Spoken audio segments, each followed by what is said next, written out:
This past weekend in St. Paul was one that is leaving almost everyone at a loss for words. Gun violence at memorial services happened twice.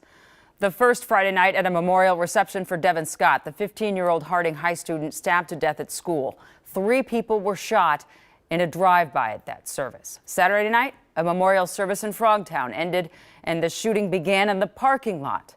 2 people died.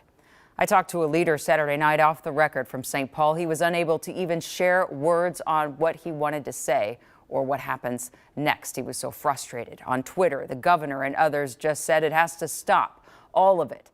And so much focus in St. Paul right now was on the violence between groups of young people, the stabbing at Harding, the shooting at the rec center, the shooting outside a magnet school, and the shooting at a memorial reception.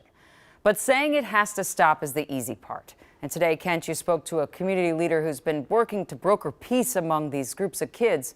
He mentioned stopping this cycle requires getting us, the adults, on the same page, right? Yeah, that's exactly right, Jana. His name is Mickey Frost, and he was on this show just a month ago after the shooting outside the Oxford Community Center, which literally interrupted a de-escalation event that he was holding for teens just a block away. Now, ever since, of course, the violence, especially among kids, has seemed to hit like wave after wave. And he says it will take every single person who cares about the community to save young people from drowning in a cycle of trauma, grief, and violence. On one level, St. Paul's 8 to 18 Truce Center is exactly what it sounds like. That's how y'all have to start looking at life. A place dedicated to helping young people navigate their differences. We work with law enforcement, social media, word of mouth, whatever it takes to find the individuals that are out there fighting and shooting with each other and get them to come and sit down and let's try to work it out before it escalates to this wall that we got right here. Founder Mickey Frost says the wall depicting lives lost to gun violence is something he can no longer keep up with. I probably have about 40, 50 more pictures that I still need to put up. And after the last few weeks, he says his mission is much more basic. These kids, they don't feel safe at all. Trying to reestablish the safe space he created here in community and in schools. A lot of people think that a kid wants to sit and play the video game all day long just because maybe they're lazy or don't want to be outside, but the truth is they're scared to go outside. You know, a lot of these kids fear going to school, so they act up so that they don't have to go to school. He knows because he and his staff have seen it firsthand through their limited work inside St. Paul schools, including a few hours 3 days a week inside Central and Harding, where violence has erupted both inside and outside. I've heard kids say that I carry a gun to school because there's no protection at school. And this is my protection. You know, I know kids that the first time they've seen a gun was inside of a school. To be clear, where do you stand with police in school and SROs?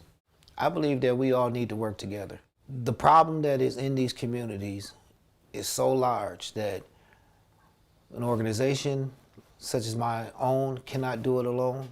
The police department cannot do it alone. The school board and the system cannot do it alone. We all need to learn to do some things together. That's because he says the challenge has only grown larger as the cycle of violence and retaliation has become more fractured. It's not the traditional gangs that once existed, but this is more of like cliques, just groups of kids. Some are struggling at home. Some don't even have a home. So they're involved with the cliques because they have nowhere to go. And maybe there's this one house that all of them can go and kind of stay at. So they go there. And so, instead of the adults running to their corners as well, tonight he's opening his doors to them in hopes of finding something to build on. Just that chance to feel like we're connected again. It's gonna take a little bit of everything to fix this, you know, and until we realize that no one person has that magical answer, then that's when we'll for sure start to see changes in these communities. And Mickey says anyone who wants to help work to end this violence, no matter their background or race, is welcome to tonight's meeting. But he told me that he is focusing first on men and young men because so much of this violence, he says, starts and ends with them, the men. And it will take men partnering together and sharing resources for it to end, he says. Ken, that's really similar to what we heard is going to happen with the school board too, but it's nice to hear everyone saying kind of the same thing, at least starting that conversation that they all have to be on one team, not three teams. Yeah, and he said openly today, there's been a lot of disagreement here. And there have been a lot of adults in the room who have all been fighting with, I've got this answer, I've got this one. He said it has to stop. Yeah, okay. It's got to start somewhere. Thanks so much, Kent.